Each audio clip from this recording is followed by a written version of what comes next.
할렐루야. 하나님께서 오늘도 우리에게 큰 은혜를 주시고 축복해 주실 줄 믿습니다. 여러분 모두에게 주의 풍성한 은혜가 가득하기를 주님의 이름으로 축원합니다.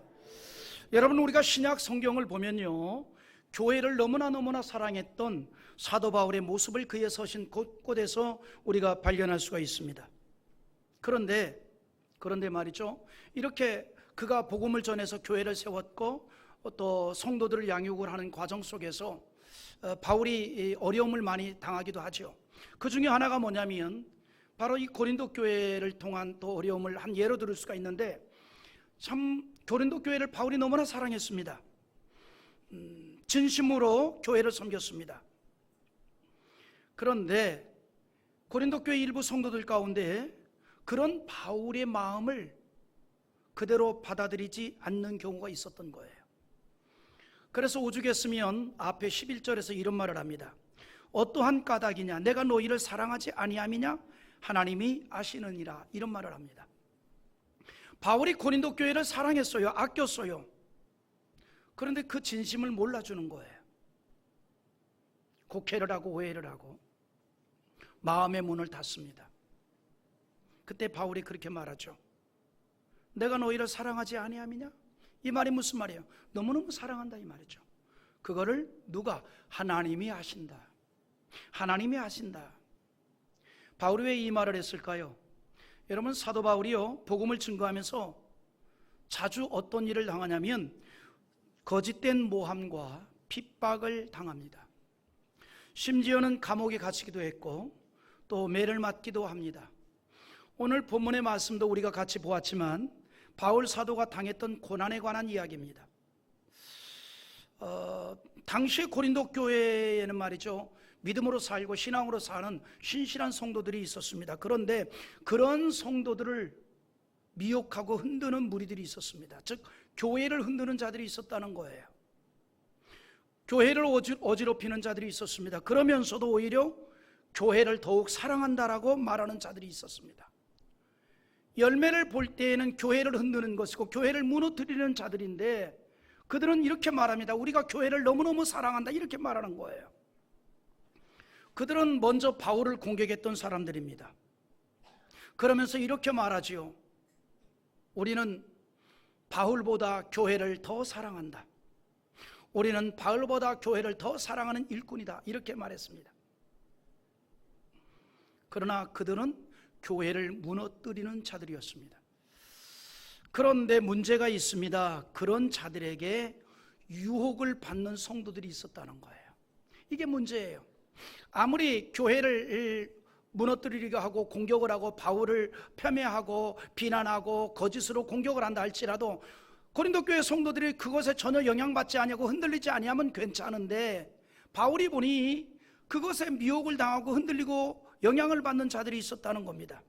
그래서 바울이 부득불 자신이 당했던 고난에 관한 얘기를 할 수밖에 없었고, 그러면서도 누구보다도 예수를 사랑하고 교회를 사랑하는 사도라는 것을 말하면서 성도들이 미혹받지 아니하고 신앙으로 바로 세워지기를 기대했던 것입니다.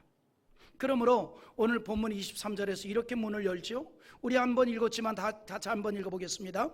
그들이 그리스도의 일꾼이냐 정신없는 말을 하거니와 나는 더욱 그러하도다.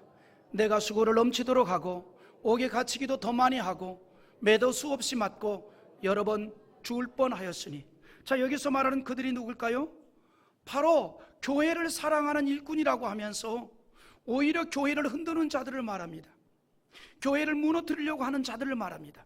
그러니까 바울이 뭐라고 얘기했는가 하니 그들이 그리스도의 일꾼이냐 정신없는 말을 하는도다 그랬어요. 그들이 그리스도의 일꾼이라면 나는 그들보다 훨씬 더 그리스도의 일꾼이고, 그들이 교회를 사랑한다면 나는 그들보다 훨씬 더 교회를 사랑하는 자들이다, 이렇게 말합니다. 내가 복음 때문에, 내가 예수 때문에, 내가 교회 때문에 이런 어려움을 당하지 않았느냐라고 얘기를 하고 있는 겁니다. 한마디로 말하면 복음증과 교회를 세우는 일을 위해서 수고를 넘치도록 했다는 것이에요. 물론 이것은 바울이 자신의 사역에 대해서 자랑을 하려고 또는 무슨 공명심을 얻으려고 또는 박수를 받고 싶어서 이런 말 하는 게 아니에요. 딱 한 가지입니다. 성도들이 미혹을 당하기 때문에 그들을 지키기 위해서 했던 말입니다. 바울은요, 평소에 어떤 사상을 가졌냐면 나의 모든 사역은 내가 한 것이 아니라 주님이 하셨습니다 라고 하는 사상을 가지고 있었어요. 항상 모든 사역은 주님의 주신 능력으로 이루어진 사역입니다. 이게 바울의 신앙의 고백이고 사상이었던 것입니다. 여러분, 그런 것을 우리는 그의 서신 여러 곳에서 발견하게 되잖아요. 이를테면 빌립보 4장 13절에서 이렇게 말합니다. 내게 능력 주시는 자 안에서 내가 모든 것을 할 수 있느니라. 이 말이 무슨 말이에요?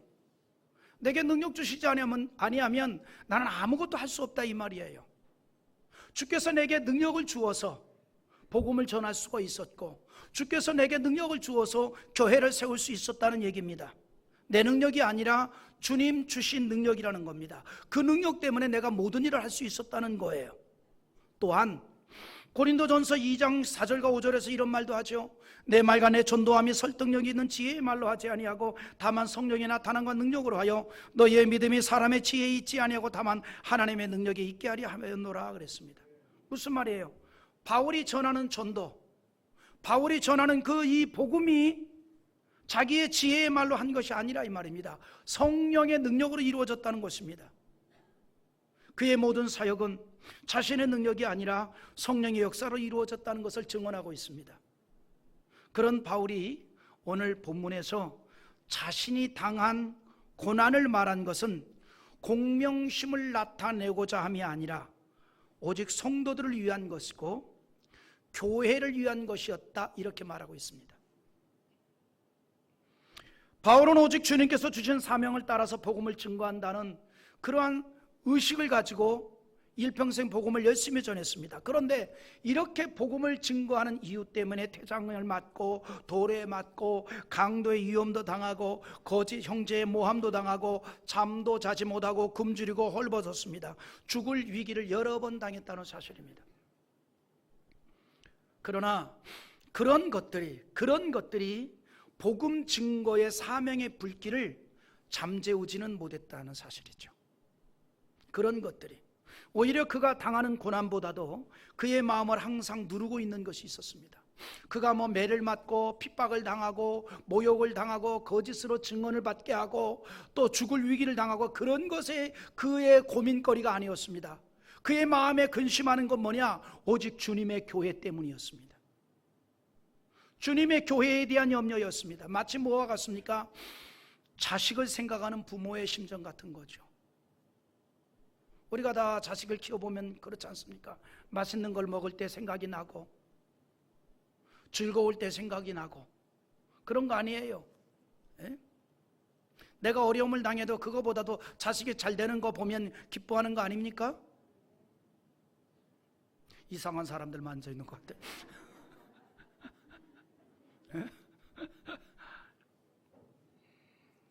그래, 바울의 마음이, 교회에 대한 마음이 그런 거예요. 자기가 당하는 수많은 고난보다도 그의 마음을 어렵게 하는 건 뭐냐면 교회에 대한 염려 때문이었다, 이 말이죠. 그래서 바울이 오늘 본문에서 자기가 당했던 고난을 쭉 얘기하고 마지막에 가서 뭐라고 얘기합니까? 28절에 이 외의 일은 고사하고 아직도 날마다 내 속에 눌리는 일이 있으니 곧 모든 교회를 위하여 염려하는 것이라. 이 외의 일은 바울이 당한 모든 핍박과 고난을 말하고 있잖아요. 그런데 그런 것들보다도 바울의 염려는 교회에 대한 것이었습니다. 자기 자신에 대한 염려가 아니라 교회에 대한 염려로 가득한 것이 바울의 마음이었다는 거예요. 이것이 또한 주님을 사랑하는 교회의 일꾼의 마음인 줄 믿습니다. 그런 마음을 가진 일꾼이 있는 교회를 통해서 하나님의 능력도 나타나고 축복도 이루어지게 되는 거예요. 그래서 교회를 생각하는 마음이 가득하고 교회를 위해서 희생하는 일꾼이 많은 교회에 하나님의 특별한 도우심이 나타나게 되고 하나님의 기적을 만나게 되는데 우리 창대교회가 그런 교회인 줄 믿습니다. 여러분, 우리가 그냥 하는 말이 아니라 우리 교회의 새성전 건축 과정을 보더라도 우리는 그런 것을 믿을 수 있습니다. 모든 것이 다 뭡니까? 하나님의 은혜였습니다. 건축에서부터 입당하기까지, 그리고 이제 우리가 10월 3일에 있게 되는 헌당식까지의 모든 과정이 다 전적인 하나님의 은혜인 줄 믿습니다. 그리고 그 하나님의 뜻에 순종하여 성전을 건축하였던 성도들의 눈물의 기도와 헌신으로 이루어진 결과입니다. 여러분, 우리 교회가 건축을 하면서 주님을 사랑하고 교회를 사랑하는 성도들이 적극적으로 기도했습니다. 그리고 최선을 다해서 물질로 헌신을 했습니다. 여러분들의 드린 건축 예물은 그냥 돈이 아니라 여러분들의 삶이요 주를 향한 피와 같은 예물인 줄 믿습니다. 그리고 이제 헌당을 앞두고 있습니다. 우리는 헌당의 날짜를 이미 1년 전에 정했고, 그리고 온전한 헌당을 위해서 기도하고 있었습니다. 여기서 말하는 온전한 헌당이라고 하는 것은 뭡니까?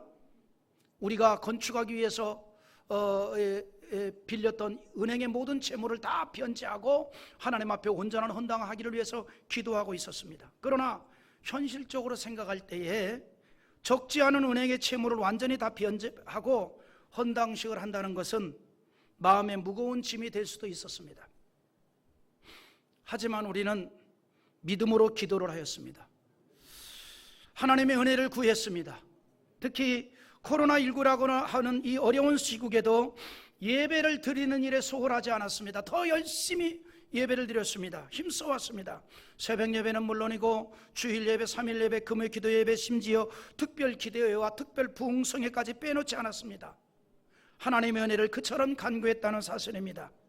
하나님께서는 그 같은 우리의 모습을 보시고 큰 은혜를 베풀어 주셨습니다. 2010년 10월 9일 입당 예배 이후 우리는 힘을 다해서 헌당을 위한 예물을 봉헌하였습니다. 그럼에도 불구하고 여전히 교회는 헌당을 하기에는 역부족이었습니다. 하지만 하나님께서 큰 은혜를 내려주셨습니다.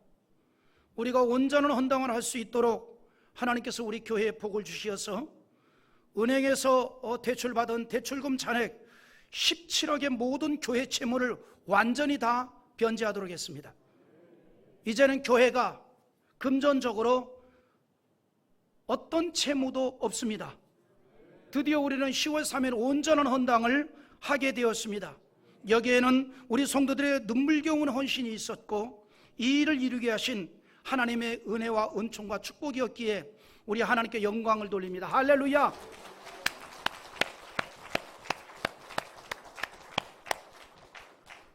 이제 우리 교회가 금전적 채무는 일체 없습니다. 다만 있다면 하나님의 사랑의 빛을 졌습니다. 이제 우리가 이 사랑의 빛을 갚는 심정으로 교회 중심 신앙생활과 복음 증거의 사명을 감당하는 일에 더욱 힘쓰는 성도 되기를 원합니다. 그런 가운데 하나님의 사랑의 빛을 나누어가는 교회가 되기를 기대합니다. 그래서 저는 오늘 우리 사랑하는 성도들과 조금 다른 방향에서 설교를 준비했습니다. 간증적 설교입니다. 이처럼 온전한 헌당을 할 수 있는 하나님의 은혜를 회상하면서 담임 목사로서 성전 건축과 헌당의 과정에 역사하신 하나님의 특별한 은혜를 이 시간 우리 한번 같이 나누기를 원합니다. 여러분, 우리 교회 성전 건축은 우리 창대교회가 속해 있는 이 지역, 예전에는 우리 이 지역이 동 이름이 중동이었는데 지금은 중앙동입니다. 중앙동. 이 중동 지역의 재건축 사업과 함께 새 성전을 건축하게 되었고 그에 따라서 건축위원회를 조직하고 건축 준비를 하게 되었습니다. 그래서 이렇게 건축위원회를 조직을 했는데 올리면 돼요. 네, 근데 안 보여요.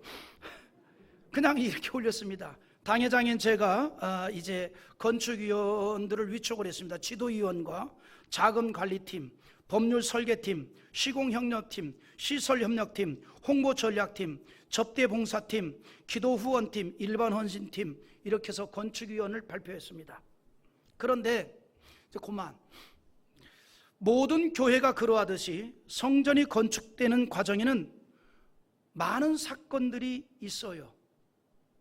우리 교회도 예외는 아니었습니다.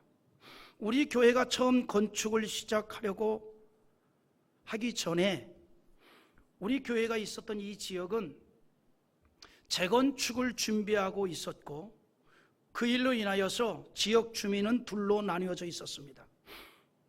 즉 재건축 지지자와 재건축 반대자로 나뉘어져 있었어요.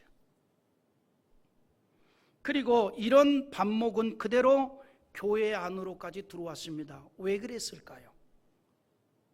바로 이 지역에 사는 성도들이 바로 우리 교우들이었기 때문입니다. 그리고 그 성도들 가운데는 지역의 재건축을 지지하는 분도 있었고, 지역의 재건축을 반대하는 분도 있었고, 그 생각을 가지고 교회 안에 들어왔기 때문에 교회 안에서 분위기는 둘로 나뉘어져 있었던 거예요. 재건축 지지파, 재건축 반대파. 두 파가 양파도 아니고 있었어요. 그런 가운데 재건축에 따른 행정적인 절차가 재건축 추진위원회의 의도대로 진행이 되어가고 있었습니다. 한 가지 이건 밖의 이야기인데, 지금은 약간 양상이 달랐지만 과거에는 우리나라 대형 건설업체가 재건축 재개발을 추진하는 팀이 있습니다. 이쪽 지역으로 말하면 모 건설회사 재건축 재개발 제4팀입니다. 이 팀은 전국을 다니면서 재건축 재개발할 지역을 보고 그 지역 사람들을 모아서 재개발 재건축 위원을 조직하게 만들고, 그 과정을 뒤에서 조정을 해주고, 그리고 결국은 승인을 받으면 본인이, 그 회사가 그 건축을 이제 시행하고자 하는 거였죠. 그리고 이제 시행 결정이 되고 확정이 되고 계약이 되면 그 개발팀은 뒤로 빠집니다. 이제 시행 건축을 위한 팀이 본사에서 다시 내려오죠. 이게 이제 우리나라 이 건축 회사들의 성향이었던 겁니다. 그래서 여기도 사실은 그렇게 해서 개발사팀이 들어와서 이미 조용히 작업을 하고 있었던 것이죠. 그래서 재건축 개발을 위해서 시행을 하려는 대형 건설사가 이미 뒤에서 개입이 되어서 작업을 하고 있었던 겁니다. 그렇게 하여 어쨌건 2006년 5월 22일자로 삼창아파트 주택 재건축 조합 설립 인가를 주무관청으로부터 득하게 되었습니다. 이 지역이 말이죠. 그러나 우리 지역은 처음에는 삼창아파트만을 중심으로 재건축을 하려 했습니다. 그런데 확대를 시켰던 거죠. 주변의 주택까지 재건축 지역의 규모를 확대한 겁니다. 그렇게 한 이유가 있습니다. 삼창아파트만을 가지고 재건축을 하려고 하니 문제가 발생했습니다. 아파트 규모가 커지다 보니까 진입로를 확장을 해야 됩니다. 그런데 큰 도로에서 진입로가 삼창아파트까지 들어오려면 주택을 통과해야 되는데 주택도로가 좁기 때문에 기존에 있는 주택을 매입을 해서 도로를 확장해야 된다는 거죠. 그래서 그럴 바에는 차라리 삼창아파트 주변에 있는 주택까지도 재건축으로 포함을 시키자 해서 재건축 변경 신청을 하게 된 겁니다. 그래서 명칭이 바뀐 거예요. 어떻게? 삼창아파트 주택 재건축 조합 설립 인가로 바뀌게 된 겁니다. 그런데 그 당시 법률이 뭐냐면 어느 지역에 재건축이나 재개발을 하려면 80%의 주민 동의가 있어야 됩니다. 그래서 이런 분위기에 따라서 우리 창대교회도 삼창아파트 주택 재건축 조합 설립에 따른 동의서를 제출을 했습니다. 여기까지가 제가 창대교회 담임 목사로 2006년 10월 8일에 부임을 하기 바로 직전에 이루어진 일입니다. 당시에 조합은 우리 교회에 동의서를 받아가면서 아주 그 가슴 벅찬 청사진을 제시했습니다. 조합 설립에 동의를 하면 이 재건축 조합 내에, 이 부지 내에 있는 사업 부지 내에 있는 종교 부지에 이런 예배당을 신축하여 주겠다라고 하면서 조감도를 가지고 와서 보여주고 설립 동의서를 받아간 겁니다. 조금만 보여드릴게요. 올리세요. 여기 밑에 보면 천천히 앞에 거 창대교회 신축계획안이라고 되어 있습니다. 넘기세요. 자, 이런 건물을 지어준다고 가지고 온 거예요. 또 넘기세요. 이런 건물입니다. 또 넘기시고, 이건 평면도입니다. 이게 뭐냐면 바로 저를 보세요. 저를 비추라고 이제 이거예요. 이 조감도를 가지고 온 겁니다. 거기에 있는 이 조감도. 이 조감도만이 아니라 전면에 있는 그 조감도를 큰 그 액자에 넣어서 가지고 와서 제가 부임하고 보니까 1층 라비에 그게 떡하니 걸려 있더라고요. 이대로 지어준다는 거죠. 얼마나 가슴 벅찹니까? 우리 수고하지 않아도 이런 예배당을 지어준다고 하니. 근데 보니까 이런 예배당을 지어준다라고 했지, 이 예배당 규모가 도대체 평명이 몇 평이나 되고 연건평이 몇 평이나 되고 이런 거에 대한 자료는 전혀 없이 저에게 넘겨진 것은 바로 요거 하나 넘겨받았습니다. 그런데 이제 재건축에 따른 행정 절차대로 진행이 되면서 공람기간이 공지되었습니다. 그래, 공람기간이 공지되어서 당시에 그 성남시 개발사업팀이 수종구에 있는 빌딩을 빌려서 있었거든요. 그래서 이제 성남시 개발사업단 내에 있는 그 사무실에 가서 이 지역에 공람을 하기 위해서 내용을 보았어요. 쭉 넘겨봤는데 아무리 봐도 재건축 지역 내에 창대교회 신축 부지로 표기되어야 할 그 존치 지역 구역에 표기가 안 돼 있는 거예요. 표기가 안 돼 있어요.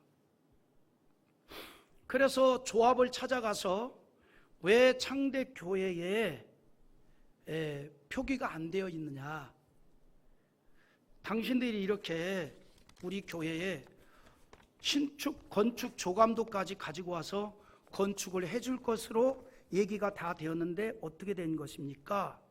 그때 조합 관계자가 이렇게 얘기합니다. 아무런 대답이 없어요. 묵묵무답. 그러면 당신들이 우리에게 준 이 조감도는 도대체 뭐냐? 여기에 보니까 뭐라고 써 있는 거 아니? 창대교회 신축계획안이라고 되어 있지 않았느냐? 여기에 함정이 있었습니다. 신축계획안.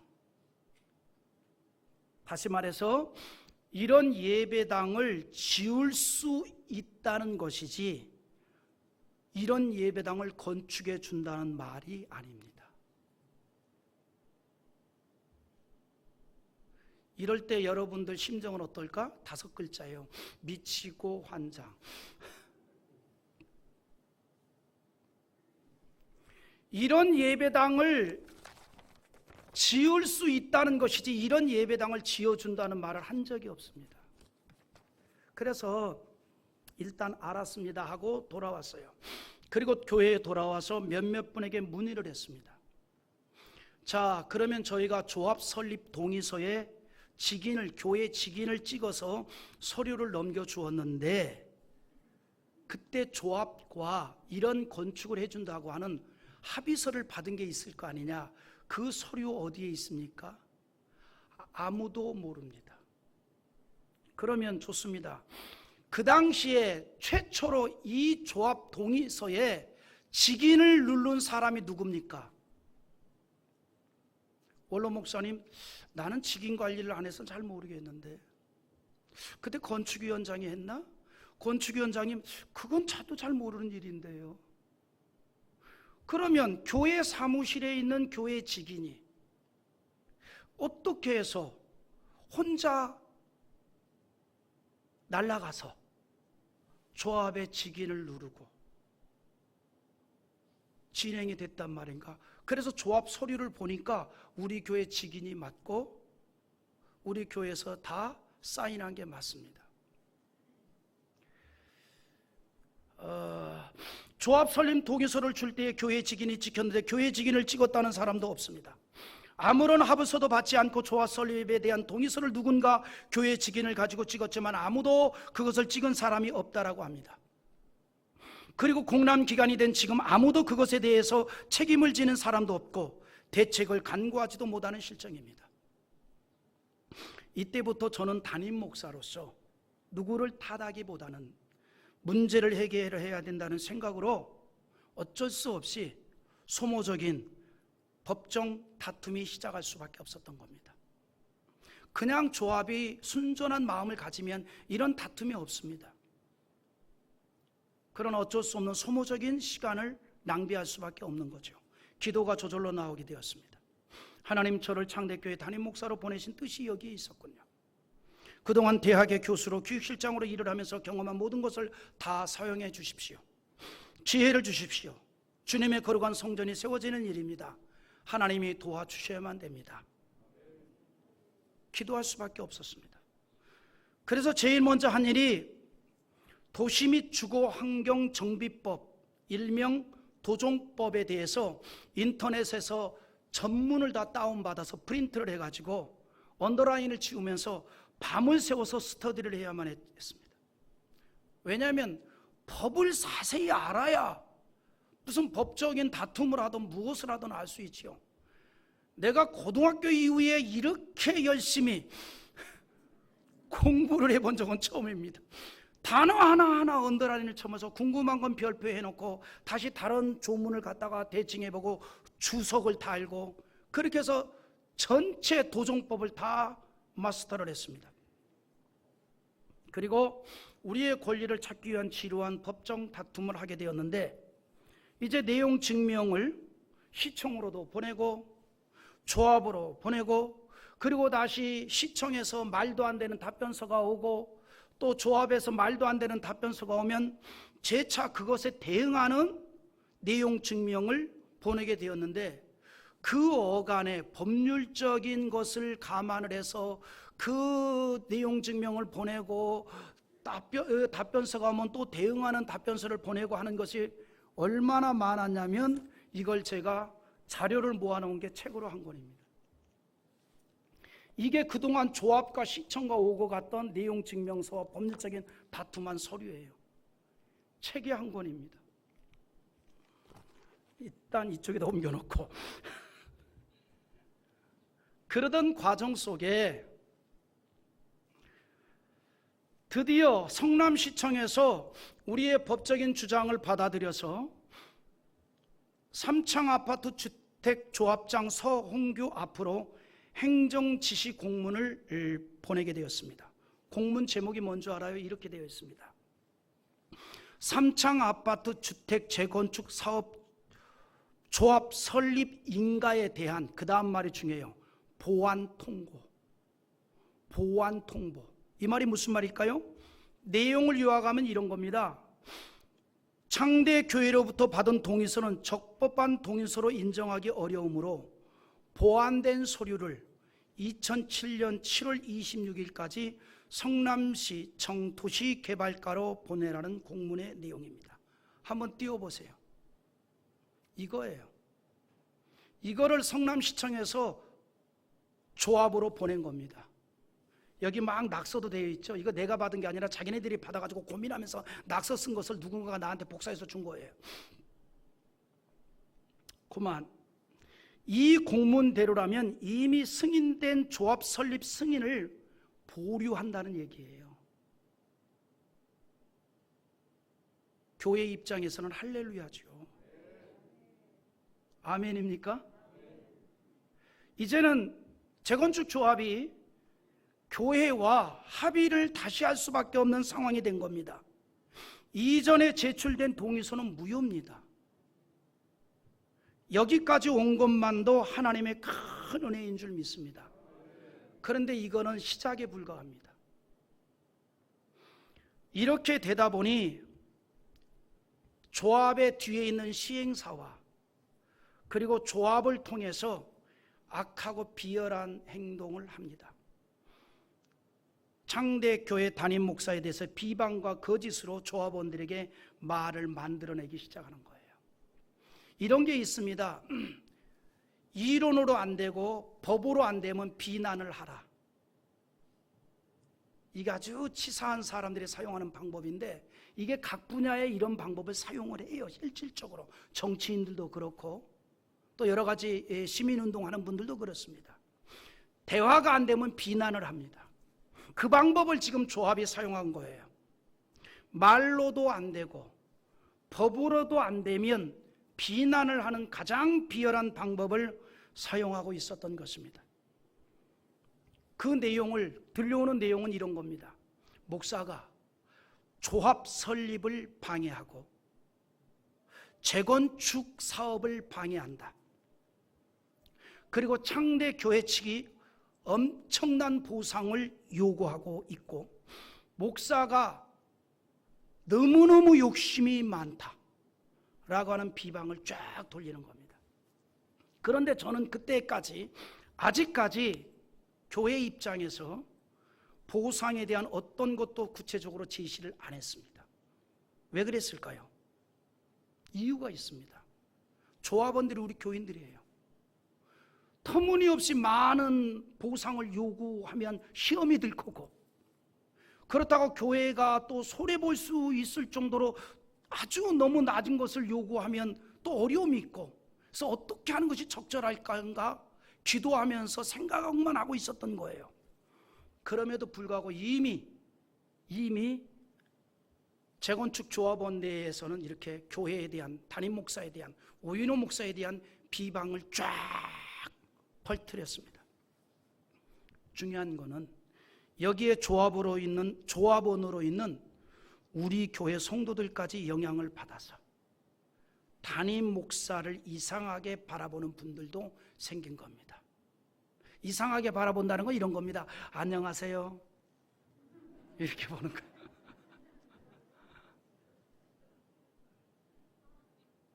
목사한테 마음의 문을 닫아버린 거예요. 마치 고린도 교회에 교회를 흔들기 위해서 바울을 비방한 자들의 그것에 영향을 받았던 것처럼 똑같아요. 이런 말도 안 되는 비방에 우리 성도들 가운데 영향을 받았습니다. 지금 얘기하지만 인간적으로 외로웠습니다. 함께 하거나 힘을 실어주는 사람이 없어 보였기 때문입니다. 물론 표현을 하지 않았지만 담임 목사를 위해서 기도를 하는 성도들은 있었을 줄 믿습니다. 아무튼 그런 상황에서 조합과 재합의를 하게 되어서, 교회가 여러분 이미 시청에서 이런 공문이 날아갔으면 교회가 말하지 100억을 부른들 어떻게 할 거예요? 그러나 제가 그렇게 부를 수가 없잖아요. 말씀드린 대로 조합원이 우리 성도들인데. 그래서 정말 적은 금액을 제시했어요. 아주 작은 금액을.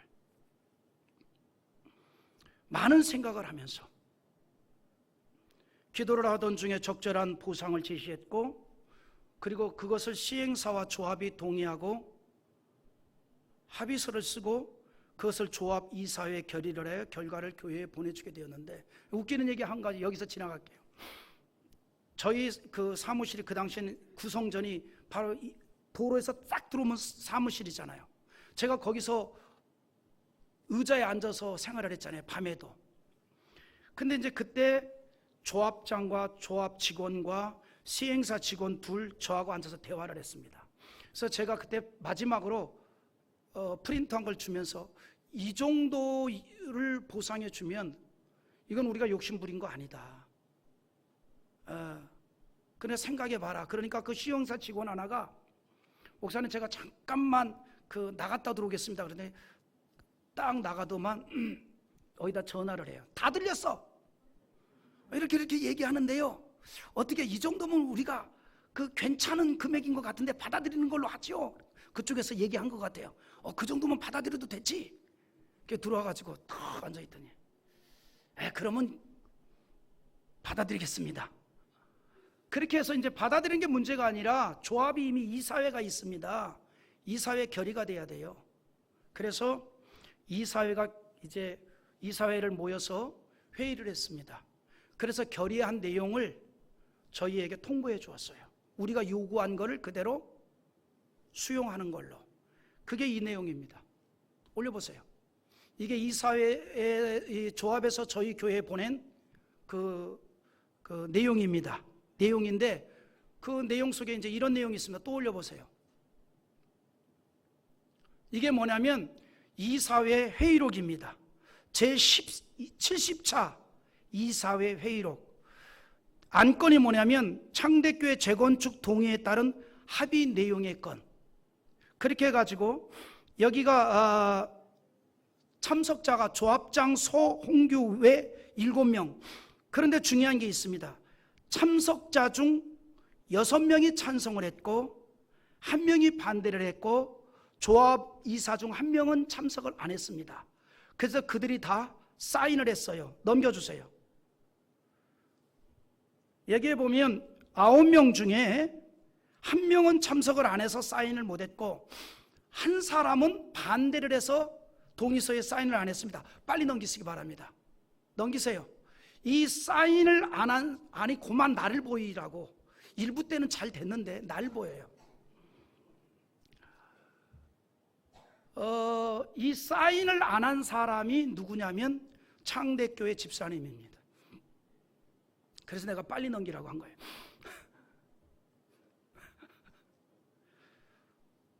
참 외롭게 만들어요. 담임 목사를 많이.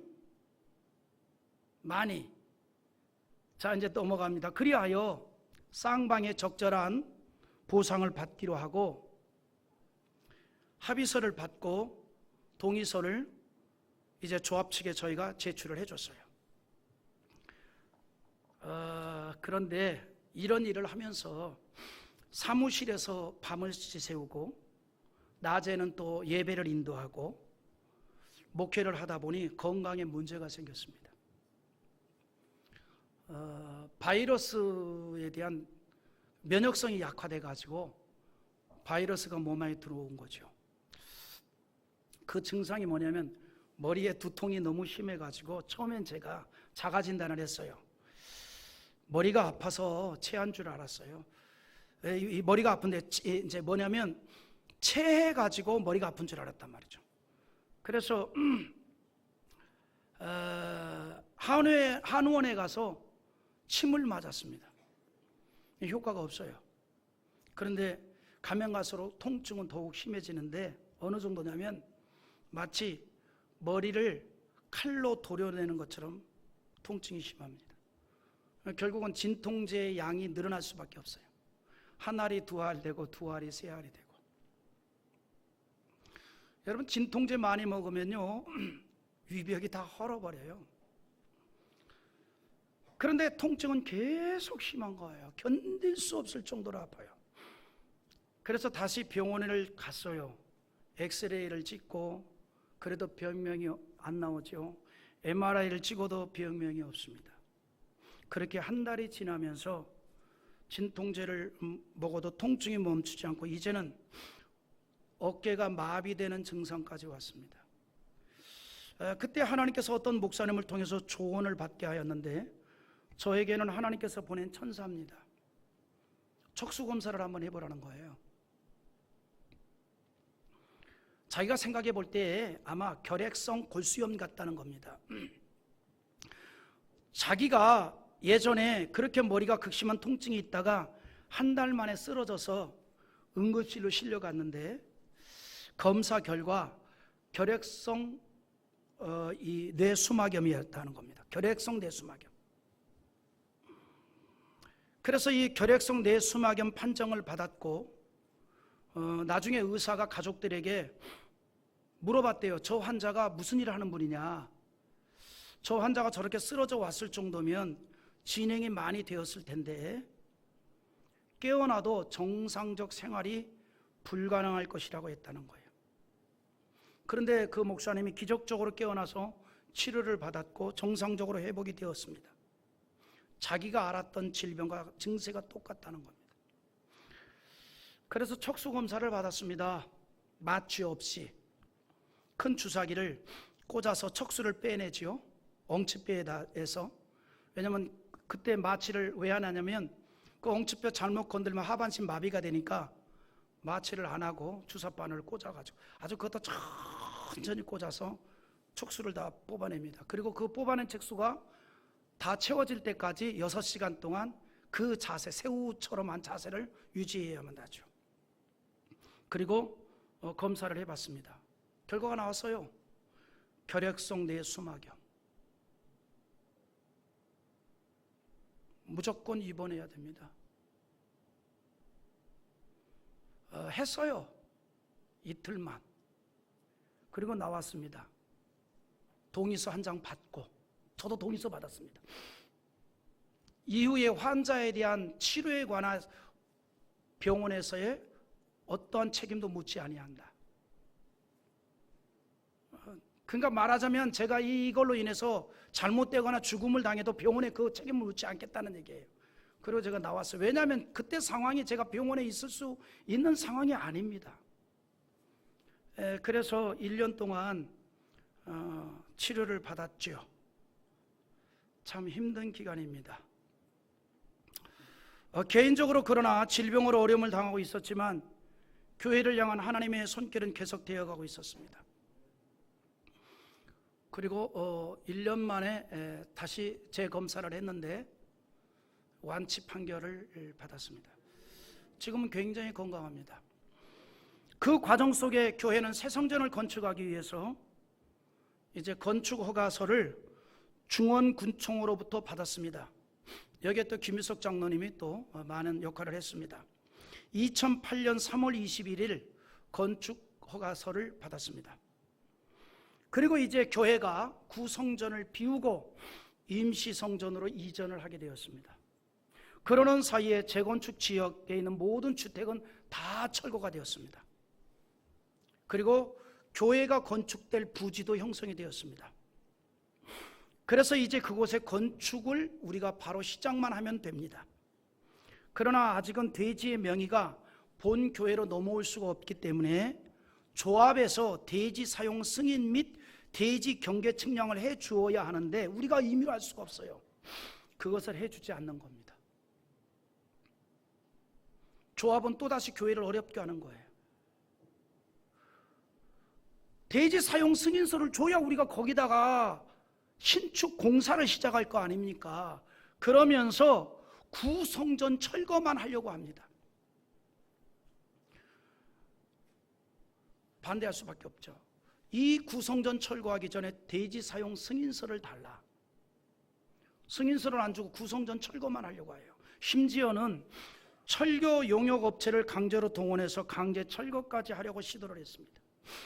그때도 그것을 막아서는 사람은 담임 목사 혼자입니다. 그 일로 인해 다툼이 생겼고 오른쪽 정강이뼈 15cm가 금이 가고 뼈 사이가 2mm가 벌어지는 사고를 당했습니다. 이것에 대해서 의사들은 아주 편하게 얘기하더만요. 다리가 부러졌다. 치료 방법은 붓기가 가라앉으면 쇠를 박아서 고정하게 하고 6개월이 지난 후에 다시 그 쇠를 제거하는 수술을 하면 된다는데 그 상황이 제가 이 병원에 입원해서 수술을 받을 그런 상황이 아니잖아요.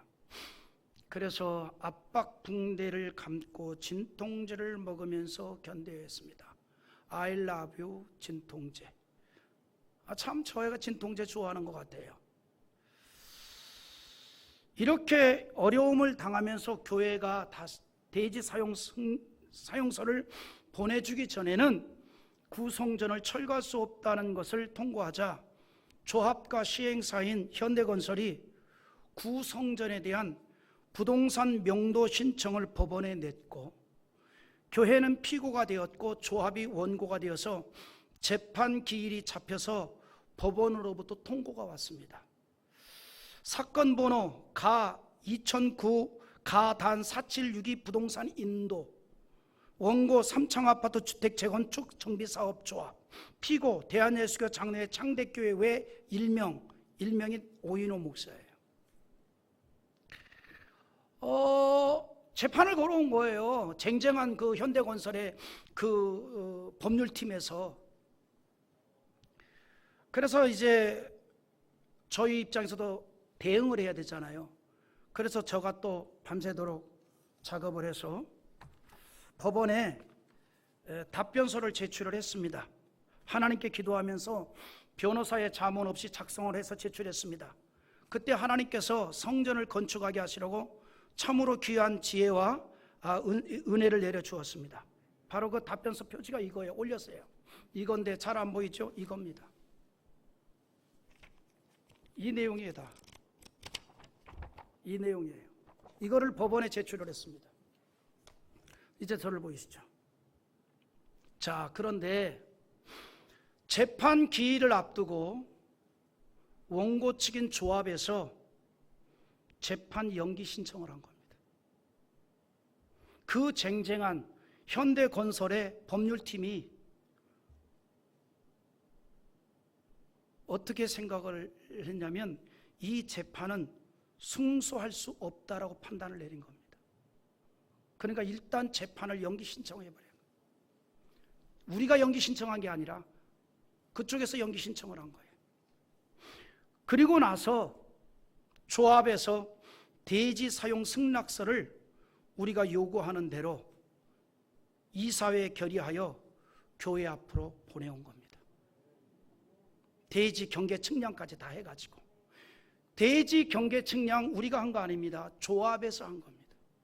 조합에서 지적공사에 통해서 대지 경계 측량 다 하고 자기네들이 다 대지 경계 말뚝 다 받고 그거 다 사진 찍어서 그리고 이 대지 사용 승인서를 이사회에서 통과하여서 그 내용을 서류를 갖춰서 저에게 가지고 온 거예요.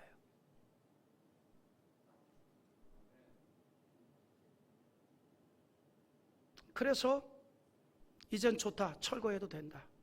우리가 법적으로 문제 제시 않겠다. 철거해라. 그리고 드디어 우리가 2009년 9월 20일 오후 3시에 새성전터에서 기공예배를 이렇게 드렸습니다. 올려보세요. 그때 참 풍선도 붙잡고 또 하나 올려보세요. 이렇게 띄우기도 했지요. 참 이때만 해도 가슴 벅찼어요. 즐거웠습니다. 네, 하나님의 은혜로 성전 건축은 차질없이 진행이 되어갔고 임시성전에서 성도들의 신앙생활은 은혜롭게 이루어졌고 성전 공사는 순조롭게 진행되었습니다.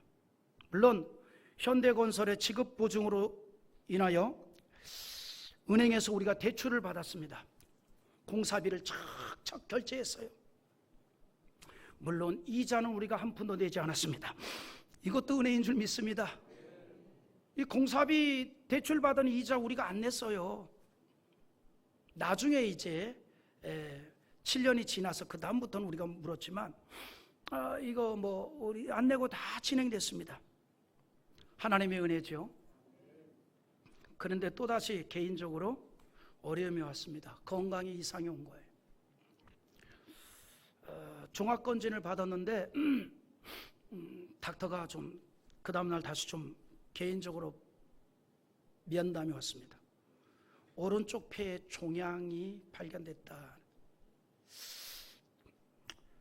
복잡해요. 하여튼 다행히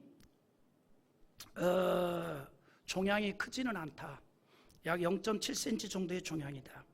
그래도 병원에서는 조직검사를 해야 확실하게 판단을 할 수가 있는데 그러려면 두 가지 방법입니다. 절개를 하든지 아니면 등 뒤에서 구멍을 뚫어서 조직을 떼어내야 하는데 그러기에는 종양이 너무 작다는 거죠.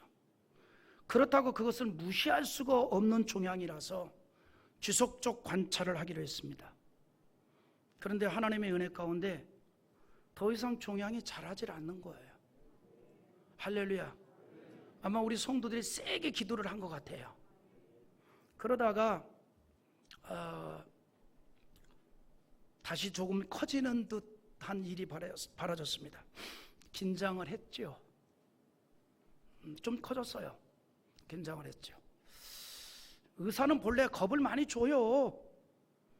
그래서 갑자기 또 어떤 일이 벌어지면 안 되니까 유서를 썼어요. 혼자 별걸 다 안 되니까 진짜 혼자 별걸 다 했어요. 정말 그런데 감사하게 그 상태로 또 멈춰 있는 거예요. 아직은 하나님의 뜻이 여러분들을 더 오랫동안 만나라는 하나님의 뜻인 줄 믿습니다.